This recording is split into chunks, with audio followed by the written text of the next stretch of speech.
दुनिया भर के इतिहास में यह देखा गया है कि ऐसे कई सीरियल किलर हुए हैं जिनकी हैवानियत को सुनकर आज भी लोग सिहर उठते हैं। लेकिन क्या आपको ऐसे सीरियल किलर के बारे में पता है जिसका नाम Guinness book of world record में लिखा गया है? भारत में भी 18वीं और 19वीं सदी में एक ऐसा सीरियल किलर हुआ था जिसके बारे में कहा जाता है कि उसने सीरियल किलिंग का वर्ल्ड रिकॉर्ड बनाया था। भारत के सबसे खतरनाक सीरियल किलर का नाम ठग बहराम था, जिसे किंग ऑफ ठग भी कहा जाता है।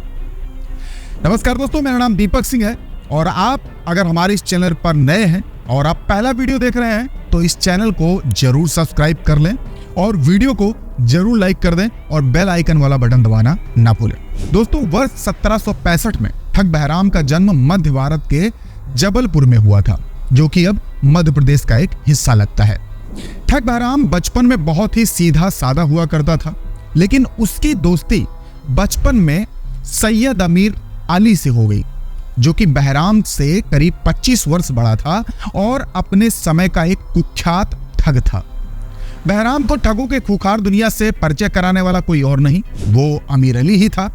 देखते ही देखते ठग बहराम ठगों का सरदार बन बैठा और शुरुआती दिनों में बहराम के साथ डॉली नाम की एक महिला भी जुड़ गई थी। हालांकि कुछ समय बाद दोनों अलग हो गए थे। 25 वर्ष की उम्र में ठगों की दुनिया में कदम रखने के बाद 10 वर्ष में ही उसने इतनी हत्याओं को अंजाम दे दिया था कि बहराम का खौफ लोगों के दिलों में फैलने लग गया था। आपको बता दें दोस्तों कि जो ठग बहराम था वो अपने पास पीले रंग का एक रुमाल और एक सिक्का रखा करता था। वो इस रुमाल के अंदर सिक्का डालकर मुसाफिरों की हत्या कर दिया करता था और उनका सामान लूट लेता था।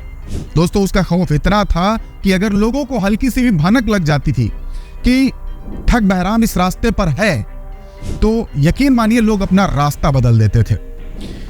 बहराम का दल हमला करने के समय आपस में बातचीत करने के लिए एक अलग किस्म की सांकेतिक भाषा का इस्तेमाल करता था, जिसका आज की दुनिया में कहा जाता है रामोस। दोस्तों, उसका वो इस्तेमाल करते थे। बहराम ने बड़े बड़े स्तर पर लूटपाट की थी और जिसका अंजाम देने के लिए लगभग 200 सदस्यों की एक गैंग बना रखी थी इसने। और इन लोगों का काम श्रद्धालुओं और सैलानियों के जत्थे में शामिल हो जाना होता था। फिर रास्ते में जब कोई भी सैलानी श्रद्धालु या थक कर सो जाते थे तो बहराम और उसका गैंग सोए हुए लोगों को मार देता था, उनकी हत्या कर देता था और उनका सारा सामान लूट लेता था। बताया जाता है दोस्तों कि बहराम गैंग के सदस्य वारदात को अंजाम देने से पहले गीदड़ जैसी आवाज निकालकर अपने साथियों को सतर्क करते थे। और ठगों के बढ़ते आतंक की कहानी दोस्तों यहां तक था कि वो धीरे धीरे इंग्लैंड जा पहुंची थी, जिसके बाद ब्रिटिश हुकूमत ने ठगों का पता लगाने के लिए पांच जांचकर्ताओं की टीम को भारत भेजा था। पूरे मध्य भारत में बहराम और उसके गिरोह का आतंक लगातार बढ़ता ही चला जा रहा था, जिससे अंग्रेज काफी दबाव में आ गए थे, क्योंकि जो लोकल जनता थी वो बहुत ही ज्यादा ठग बहराम से परेशान थी। आप ठग बहराम के सातिरपने के हिसाब इस कदर लगा सकते हैं कि जो भी अंग्रेज उसे पकड़ने के लिए आता था, ऐसे में वो किसी भी अंग्रेज को जिंदा नहीं छोड़ता था। दोस्तों, आपको बता दें कि लगभग 1822 में कैप्टन विलियम हेनरी स्लीमैन को नरसिंहपुर जिले का मजिस्ट्रेट बनाकर भारत अंग्रेजों ने भेजा और ठगों के बारे में जानकारी जुटाने के लिए उनसे बोला गया था। स्लीमैन को एक शहर से दूसरे शहर भटकना पड़ा था, लेकिन स्लीमैन को पक्के तौर पर बहराम के बारे में कोई जानकारी नहीं मिल रही थी। इसी बीच भारत के गवर्नर जनरल के रूप में लॉर्ड बेंटिक की नियुक्ति हो गई थी। ठगों के गिरोह का पर्दाफाश करने के लिए लॉर्ड बेंटिक के द्वारा स्लीमैन को पूरी तरह से छूट दे दी गई थी और साथ में सुरक्षा बलों की टीम भी प्रदान की गई थी। कैप्टन विलियम स्लीमैन को ठग सैयद अमीर अली के ठिकानों के बारे में सूचना मिली थी। अब ब्रिटिश फौज अमीर अली के घर पहुंच गई, लेकिन तब तक अमीर अली फरार हो चुका था। घर में अमीर अली की मां और परिवार के जो भी सदस्य मिले उनको पुलिस ने तुरंत गिरफ्तार कर लिया और उनको गिरफ्तार करके थाने ले गई। सन 1832 में अमीर अली ने अपने परिवार को बचाने के लिए खुद को सरेंडर कर दिया।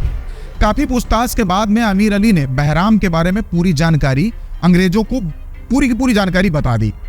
अब अमीर अली की निशानदेही पर सन 1838 में बहराम को भी गिरफ्तार कर लिया गया था और बहराम ठग से जब पूछताछ की गई तो उसने बताया कि उसके गिरोह ने करीब 931 लोगों को उस पीले रुमाल से मारा था। जिसमें से 150 को तो बहराम ने स्वयं अपने हाथ से मारा था। बहराम के पकड़े जाने के बाद उनके अन्य साथियों को भी गिरफ्तार कर लिया गया था और सन 1839 में बहराम के साथ उन सभी कुख्यात ठगों को जबलपुर स्थित एक बरगद का पेड़ था जहां पर उनको फांसी दे दी गई थी।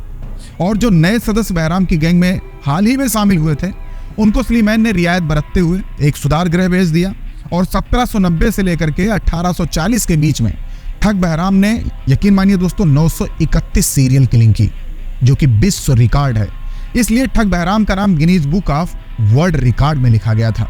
दोस्तों, अगर आपको ये कहानी जरा सा भी अच्छी लगी हो तो प्लीज चैनल को सब्सक्राइब, वीडियो को लाइक और कमेंट बॉक्स में इस कहानी पर अपनी राय जरूर लिखें। मिलते हैं किसी और वीडियो में। कैमरा पर्सन इमरान खान के साथ मैं दीपक सिंह। अब तक हिंदी न्यूज। नमस्कार।